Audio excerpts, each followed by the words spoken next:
Isn't this the time of year you love? Don't you love the Christmas season? You know, the bells, the snow. Well, maybe not here. Lights, trees, traditions. This is a time for Charlie Brown Christmas, Santa, candy canes, lots of cookies. But this time of year isn't great for everyone, is it? It's not everyone's favorite time. Some people get annoyed by the interruptions and the inconveniences that Christmas brings. Some people are just sad at Christmas. Christmas is a sad time to them. Some of them have had significant deaths at this time of year. And so every Christmas that rolls around, they remember that time that they lost somebody significant. My father's heart attack was just a couple days before Christmas, and he died on December 27th. The Christmas of 1985 was spent in a hospital room in Norfolk General Hospital. That was not like anything the Smith clan had ever experienced at Christmas. But Christmas can require a lot of us. Everything is busier, isn't it? The grocery stores, the malls, the airports, everything is busier. And sometimes we get that unexpected family that calls us and says, hey, we're in town for a few days at the busiest time of our year. But when you're a child, isn't Christmas just full of hope? I mean, you submit the list, you hope you get what's on the list, you count off the days till Christmas, and those days just drag on and on, doesn't it? But when we get older, those days fly by. I mean, it's Christmas before you know it. They keep getting faster and faster every year. Sure. But what is the symbol of expectation at Christmas? Well, let's face it. The symbol has become that man with the rosy cheeks and the white beard, the man we call Santa Claus. That's become the face of Christmas, hasn't it? And if we're not careful, if we don't teach our children correctly, they will grow up thinking that Santa Claus is what Christmas is about. Because we know that the night before Christmas starts right after the day after Halloween. And so with that, we have Santa in every retail establishment. His face is right there in front of us on television. He sells everything from cars to cradles, cookies to crayons, food to phones. Santa Claus sells it all. His face is everywhere. When children sit on his lap, they tell him what he wants and their faces light up. But we understand Christmas to be different than that, don't we? Santa's not the face of Christmas for us if we're a believer, right? Santa's not the face. And Christmas really is more than decorated cookies, although you'd be hard-pressed to get my kids to believe that. But if you're not as excited about Christmas this year for some reason, maybe family couldn't visit that you wanted to have visit, or maybe they're visiting and you weren't really looking forward to them visiting, whatever it is, that you're just feeling uninspired for the Christmas season. Well, don't fall asleep. I have a story for you. Imagine, a long time ago, many, many miles from here, there's a road filled with weary pilgrims who are right in the middle of this dust-filled, congested road. And on that road is a young woman, barely a teenager. She's trying to keep a good attitude about this, but she's miles from home, and she's miles from family. She's nowhere near her own bed.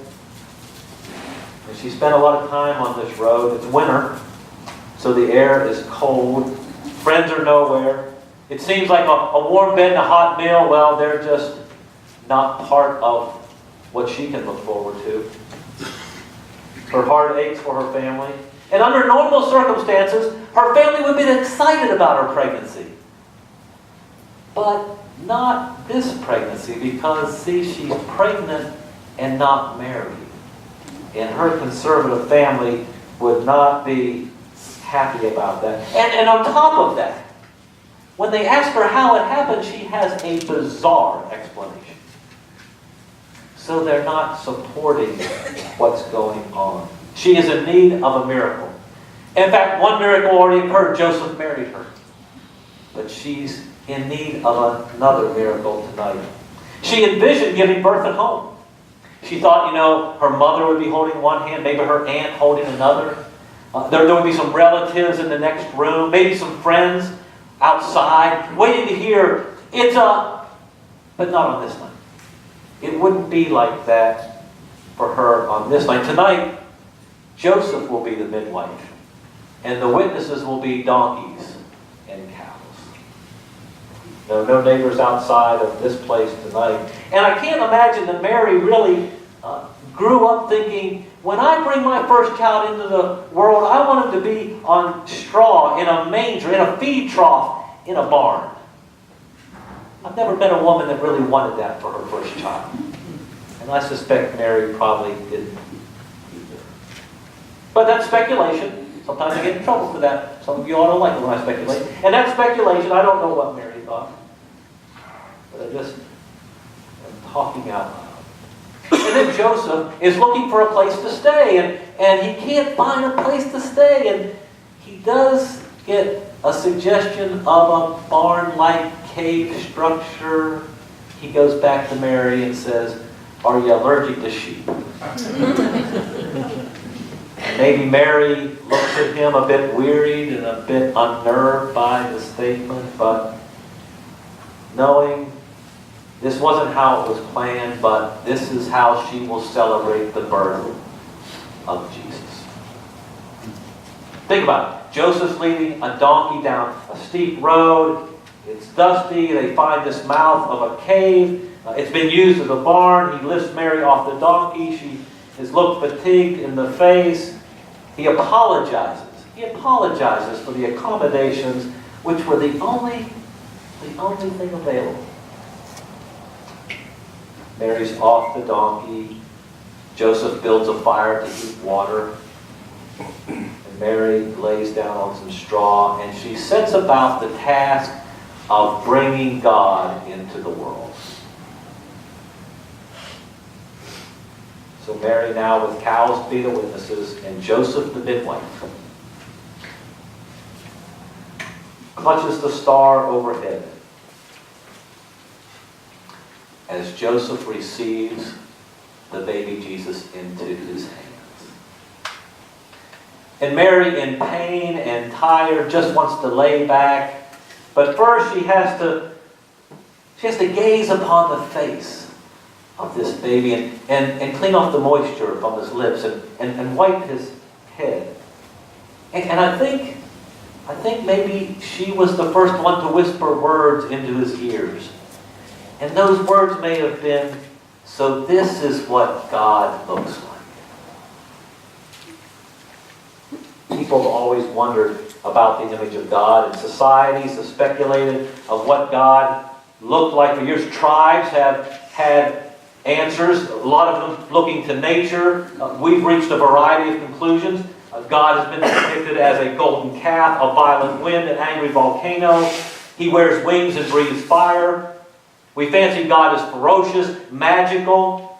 Some try to avoid him. Some try to appease him.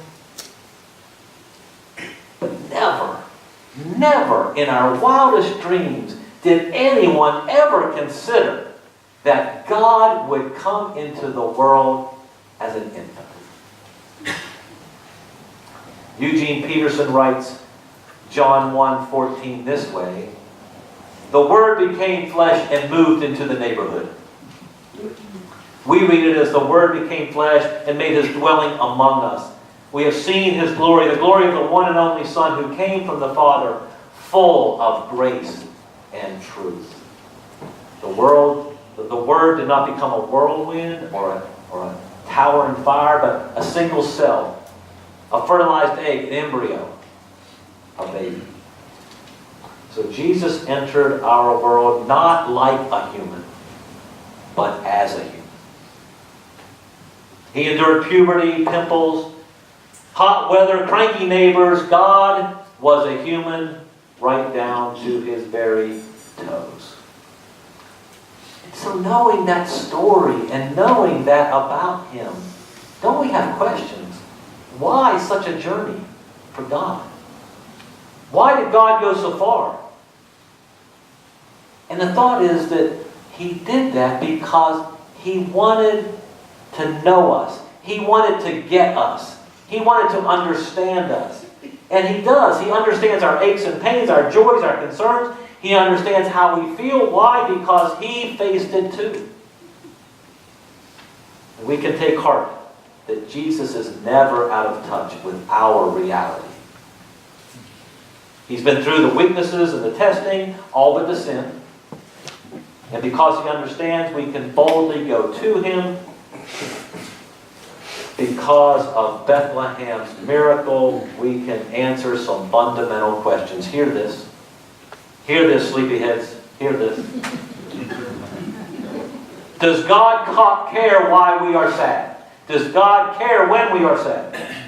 Just look at the tear on his face when he's standing outside the tomb of his good friend Lazarus. Does God notice when we are afraid? Note the resolve in Jesus' eyes as he marches through the stormy seas to rescue his friends.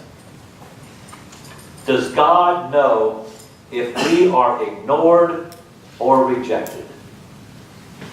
The answer to that can be found in the compassion in the eyes of Christ as he stands to defend the adulterous woman. I like to think that Mary gazed into the face of God and realized that everything that she went through was worth it. The ache in her back, the ache in her heart all faded away. The questions of the how and the wondering and the when didn't linger. The end had no place for her son, but that was all right because he would find a place in people's hearts. She and Joseph were far from home that night, but that was okay because Jesus was far from his home as well. And any doubt of the Father's love would disappear the night that God was wrapped in barnyard towels and laid on straw. A scandalous pregnancy, an imposed census, an untimely trip, an overcrowded inn. God triumphed in Mary's story. In spite of the chaos, God came into the world through a baby and revealed himself to the world. And at that moment, everything changed. In 1926, George Harley, a medical doctor, went to Liberia on a medical mission and fell in love with the place and decided he would start a mission there, and he would mission to the local tribes and eventually build a clinic there. And he was serving 10,000 people each year in that clinic. He and his wife had a baby there. The boy grew to be 5 years old. As the boy was playing near the edge of the woods, the father was looking out through the window and saw the boy running and falling. And he got up and ran and fell, and this time he didn't get up. The father raced out to him and arrived and picked him up and found that he was full of fever. And so the father brought him back to the house to check him and did everything he could from him, found that he had contracted a deadly tropical fever. No matter what he did, the boy did not survive. So Dr. Harley and his wife went into his shop and built a coffin and put their 5-year-old son Bobby in the coffin and nailed it shut. Dr. Harley put the coffin on his shoulder and walked out to a clearing, and just then one of the tribesmen who had been coming to the clinic came up to him and asked him what he was doing, and he told him that his son had died and he was in the coffin and he was looking for a place to bury him. And the tribesman said, "Let me help you carry him." And they carried him out to a clearing, and both of the men dug a grave and placed the coffin into the grave and covered it with dirt. It was about at this time that Dr. Harley fell to his knees and began to sob uncontrollably at the grief over the loss of his son. Dr. Harley was 8,000 miles from home and felt all alone. The tribesman just looked at him and watched these tears coming down his face and just studied him intently. And then he raised up and ran off and said, white man cries like we do." That night, Dr. Harley and his wife were grieving in their home and were in a quiet time, and there was a knock at the door, and they opened it up, and it was the tribesmen that helped bury the child.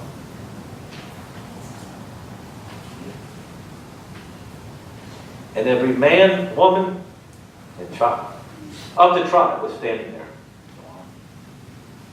They filled the chapel like never before. Every tribesman was changed when they saw that Dr. Harley cried like me. See, everything changes for us when we see the face of God. None of us likes the disruptions, the inconveniences of the holidays. And I am one, Rhonda knows, I am not a big Christmas shopper, Christmas decorator. But I love Advent. I love the decorations of the church.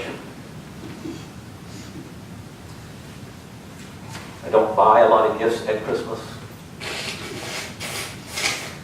But somehow, there's something about the Advent season and the Christian community coming together that reminds me of how God came near to us and dwelt among us, became one of us, and because of this, He knows us.